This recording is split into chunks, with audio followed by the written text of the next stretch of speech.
Ok, ok. Oui, bonjour, bonjour. Alors, c'est pratiquement le dossier qui vient d'être envoyé au juge pour ce débat, parce que vous avez sollicité le retour de votre client à la maison centrale pour raison de maladie. Expliquez-nous, de quoi il s'agit? Bon, il est malade. Depuis hier, il s'est plaigné. Voilà, il a des soucis de santé.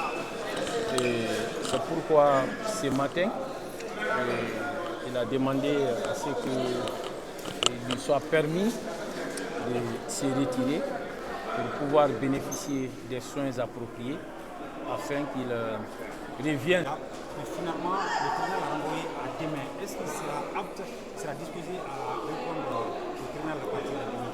Bon, je ne sais pas, et il va partir, il va chercher à voir comment s'offrir des soins, comment se faire bénéficier des soins. Et si sa santé lui permet de reprendre demain, il sera là.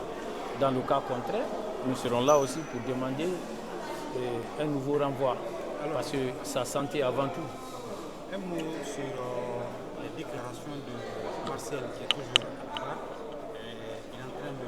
Il a pratiquement confirmé les déclarations de votre client. Qu'est-ce que vous pensez? Quel crédit vous accordez au propos du capitaine Marcel Dilavogui? Bon, vous savez, Marcel Dilavogui avait opté dans un premier temps, à l'occasion de sa première comparution, pour le silence. Mais Marcel a décidé, cette fois-ci, en reprenant la parole, de dire la vérité. En ce qui concerne Toumba, il a confirmé beaucoup de choses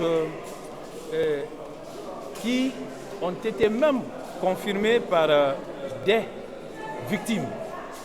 Alors, d'abord, lorsque vous prenez la présence de Foromo, Foromo ce jour-là était avec Toumba.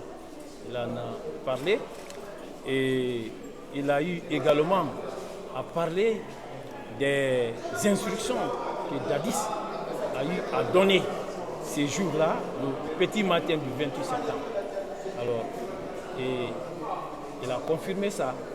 Et il a confirmé également la bravoure de Toumba au stade. Toumba qui a eu à sauver des leaders. Toumba qui s'interposait. Toumba qui empêchait que les manifestants soient battus. Là, il a confirmé tout cela. Et il a eu à confirmer le comportement de Toumba qui a consisté à transporter des leaders à la clinique Ambroise Paris.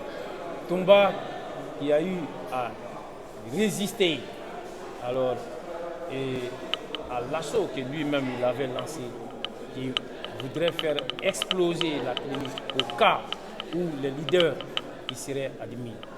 Et il dit qu'il a suivi Toumba jusqu'à la gendarmerie. Il a parlé du trajet de Toumba. Je crois que ces déclarations ne sont ni plus ni moins qu'une confirmation de ce que Toumba a dit, une confirmation de ce que les victimes elles-mêmes ont dit. Donc vous comprenez que Toumba a adopté comme stratégie de défense la vérité. Et Marcel a compris aujourd'hui qu'il lui fallait une reconversion pour venir dire la vérité. Et il est en train de donner sa part de vérité et il a adopté une nouvelle stratégie de défense. Il est en train de la développer. Nous allons tous l'observer et nous verrons dans quel sens il va aller jusqu'au bout. Que répondez-vous à ceux-là qui pensent qu'il est manipulé par votre client en adoptant sa posture? Bon, et vous comprendrez que les déclarations de Marcel qui viennent confirmer celles de Toumba et celles de la plupart des victimes, ces déclarations-là mettent en péril la stratégie qui était jusque-là développée par M. Dadis, parce que cette stratégie était fondée sur le silence de Marcel. Mais dès lors que Marcel a rompu avec ce silence, il est en train de dire ce qu'il a vécu, il est en train de dire ce qu'il a vu ces jours-là. Vous savez que ça fait prendre un coup à ces stratégies de défense qui s'écroulent. Donc il est tout à fait normal que Dadis et ses avocats, étant désormais en difficulté, alors cherchent à jeter du discrédit sur ce que l'autre est en train de dire.